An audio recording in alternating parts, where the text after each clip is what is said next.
This segment brought to you by Sure Crop, liquid crop nutrition delivered right to your farm. We're back. Now Kyle and John Caupert talk about advancements and research into corn-to-ethanol production.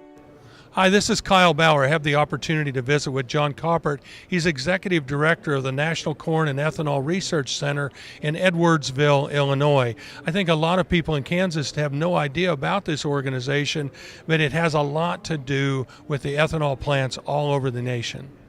Yes, thanks for the opportunity to visit today. So the National Corn-to-Ethanol Research Center, we were a creation of the 1997 Farm Bill. We were a $14 million federal appropriation out of the research title of that Farm Bill. That $14 million was matched with $7 million from the state of Illinois, administered through the Illinois Department of Commerce. We opened our doors in October of 2003 to fulfill the mission and purpose of assisting companies in the private sector with commercializing new and innovative technologies to be utilized in the biofuel space. Truly, over the years, as the ethanol industry has matured, it has gotten a great deal more efficient, and that wasn't by just happen chance.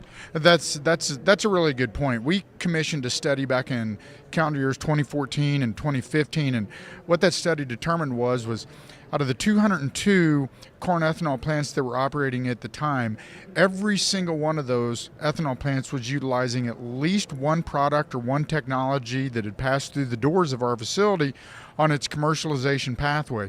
A very high percentage of these products and technologies has helped with or added to ethanol yield and the benefits of ethanol production.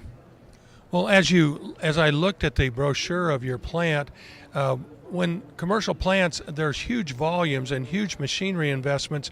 You do that on a much smaller scale. One of the huge advantages of companies in the private sector coming to our nonprofit research center is that two things. Number one is we have the ability to fully simulate the commercial corn to ethanol production process, but we do it at about 1/250th scale of a commercial corn to ethanol process.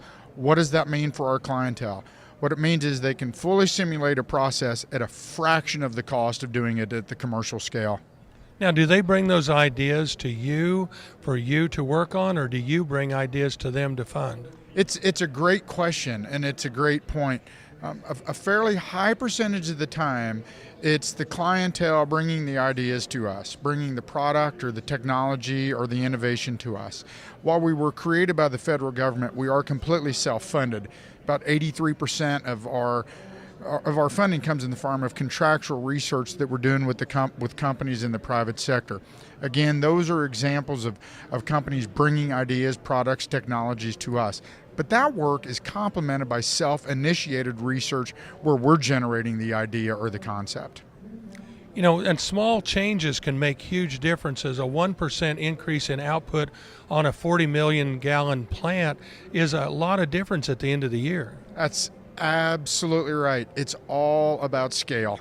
And that's what we find ourselves talking about constantly with vendors in the biofuels industry, is that a very small percentage. It's some of the newer, more modern corn to ethanol plants that are 100 million gallon and larger in scale. My goodness, 0.5% increase in yield means millions of dollars to their bottom line. And some of your research also involves with saving energy to make their costs lower.